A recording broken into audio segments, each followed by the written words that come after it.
सोलापूरचे जिल्हाधिकारी कुमार आशीर्वाद यांची नागपूर जिल्हाधिकारी पदी बदली झाली आहे। त्यांच्या जागेवर कोल्हापूरचे जिल्हा परिषद मुख्य कार्यकारी अधिकारी कार्तिकेयन एस यांची नियुक्ती करण्यात आली आहे। बदलीचे आदेश गुरुवारी 2 एप्रिल रोजी सायंकाळी राज्य शासनाचे सामान्य प्रशासन विभागाचे सहसचिव सुभाष उमराणीकर यांनी काढले। कुमार आशीर्वाद यांनी 23 जुलै 2023 रोजी सोलापूरचे जिल्हाधिकारी म्हणून पदभार स्वीकारला होता। पदभार घेतल्याच्या पहिल्याच दिवशी हत्तरसंग कुडल येथील संगमेश्वर मंदिराच्या तीर्थक्षेत्र विकास आराखड्याची बैठक घेऊन मंदिराला भेट देत पाहणी करत बैठक घेतली। त्यांच्या कारकिर्दीत जिल्हाधिकारी आशीर्वाद यांनी आषाढी वारी यशस्वी करताना सोलापूरच्या विमानतळाचा प्रश्न सोडवून विमान सेवा सुरू करण्यात त्यांचा सिंहाचा वाटा होता। त्याचबरोबर आयटी पार्कसाठीही त्यांनी झोकून देऊन काम केले। यासह प्रशासनामध्ये शिस्त लावली।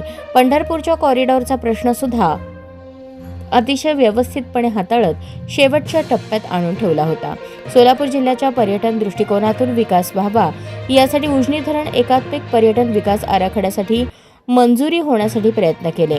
ऑगस्ट-सप्टेंबर 2025 मध्ये सोलापूर जिल्ह्यात भीमा-सिन्हा नदीला आलेल्या महापुरामुळे विस्कळीत झालेले जनजीवन मदतकार्य केलेली कार्ये ठळकपणे दिसून येतात।